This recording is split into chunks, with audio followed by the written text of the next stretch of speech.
Bonjour, on continue notre visite des producteurs maraîchers. Je suis en excellente compagnie avec Louis-Marie Jutras. Ça fait longtemps que je veux venir ici, Culture de chez nous, à Sainte-Brigitte-des-Sceaux. C'est magnifique, le champ de poireaux.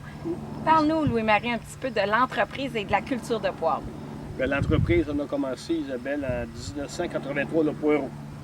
L'entreprise a commencé en 81, mais on a commencé avec l'asperge et les animaux de boucherie. T'étais pas cartographe, toi, avant? Oui, c'est pas une erreur de parcours. Un gros virage? J'ai fait ce métier-là pendant 7 ans, puis après, le retour à la terre, l'amour à la terre, le peace love money qu'on appelle. Là. On a tombé dedans, puis je pense qu'on regrette pas notre métier aujourd'hui. Toute la famille est impliquée aujourd'hui. Et oui, par pur hasard, toute la famille est impliquée. C'est doublement réussi, je pense. C'est doublement gratifiant. Ah, la culture, ça commence quand? La préparation. On commence nos semis, nous, à peu près aux alentours du 15 février. Si on échelonne ça jusqu'à peu près le 15 avril, début avril, tout dépendant de notre saison. Puis on transplante. Ah oui, justement, à peu près vers le 28 avril, on commence nos transplantations. Mais curieusement, souvent, le premier qu'on plante, c'est pas le premier qu'on récolte. Parce que lui, il va vivre des intempéries, soit un petit -1, un petit -2. On va le planter dans des conditions qui, des fois, comme tout bon producteur qui a hâte d'arriver sur le marché, on va forcer le terrain un petit peu. Puis souvent, on n'est pas gagnant. Mais on dirait qu'on n'apprend pas tout à fait de ça. OK. Parce que la récolte officielle commence au mois d'août. Commence au 1er août. Le 1er août, le poireau a à peu près 12 semaines. 12 semaines, vous regardez, il y a 12 feuilles. Le poireau, c'est à peu près une feuille par semaine. C'est comme ça qu'on est capable de dire, dans 4 semaines, on va avoir notre poireau.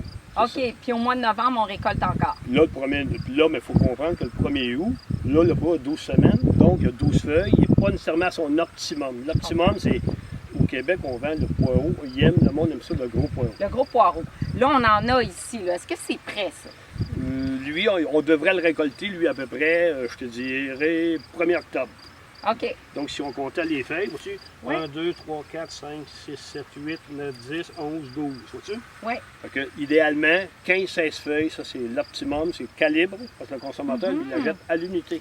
Oui. Donc, grosseur, poids, etc., il est gagnant. Puis on aime ça, les gros poireaux. Puis ça, c'est une autre variété. On voit les feuilles sont un petit peu bleutées, là. Oui, à chaque année, on fait à peu près 5-6 variétés différentes. Au cas où, qu'on trouve une variété qui soit plus performante que l'autre, etc. Et au cas où aussi que notre semencier dit « Oh, telle variété n'est pas disponible cette année. » Donc, pour avoir un plan B, c'est dans ce sens-là qu'on se protège aussi. Parle-moi de votre préoccupation pour l'environnement. On a vu le compost tantôt. Parle-moi de ça un petit peu, là. L'environnement, pour nous, c'est certain que c'est important. Regarde, pour te dire, depuis 6 ans ou 7 ans, on ne laboure plus nos champs. Dans les rotations de champs, c'est-à-dire maïs, soya. Dans nos poireaux, quand il y a trop de résidus, on n'a pas le choix. Donc, ça prend une bonne préparation de sol, c'est correct. Mais aussi, toutes les bandes riveraines, on cultive pas 1 mètre du fossé, justement, pour éviter l'érosion. On fait aussi tout le compostage de nos feuilles de poireaux. Parce qu'on a beaucoup de déchets de poireaux, tout l'excédent de feuillage. On arrive, on le met en tas. Puis après, au bout d'un mois, quand le tas est moindrement imposant, on l'amène au champ. Puis là, on met notre paille, on met un fumier de poulet, puis là, on brasse ça à peu près toutes les 2-3 semaines. La température peut monter jusqu'à 60 degrés Celsius. On voit la fumée qui se dégage. Oui, c'est ça, exactement. Fait que ça, je pense qu'on est fiers de ça. C'est une belle approche environnementale, donc ça veut dire qu'on a à peu près 0 déchet. C'est génial. On est fiers de ça. Bien, bravo pour ça. Puis vous faites la transformation aussi, là, parce qu'on trouve sur le marché des super pratiques des poireaux tranchés. Oui, on a commencé en 1999. Le seul mérite que j'ai, c'est d'avoir pensé. Dans ce temps-là, c'était la salade toute préparée. C'est vrai. Donc, j'ai dit, ça a commencé à peu près dans ces années-là, je pense 85, 99. Donc, j'ai dit, pourquoi pas le poireau? Bien, absolument. Puis moi, le poireau, pourquoi? Quand on dit à un employé, le poireau, bon, il est beau, tu le mets à droite, il vaut 25 sous. Tu le mets à gauche, il vaut rien.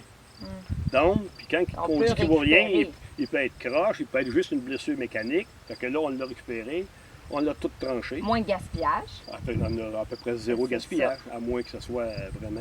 Puis on est tous pressés, donc ça permet d'apprivoiser le poireau. Puis d'ailleurs, vous avez un super site Internet avec, attention, 1000 recettes quand même, avec une nutritionniste qui travaille avec vous, donc toutes des valeurs nutritives super intéressantes. C'est quoi le site Internet? Je te dirais completementpoireau.com. Oh, j'adore. Donc, à visiter pour découvrir davantage l'entreprise, des idées recettes, parce que poireau, c'est pas juste dans les soupes, on peut faire plein de choses avec ça. Merci énormément Ça pour m'a la fait plaisir, belle Isabelle. visite. C'est magnifique. Ça fait longtemps que je veux venir ici. J'espère que vous avez apprécié la chronique. Merci.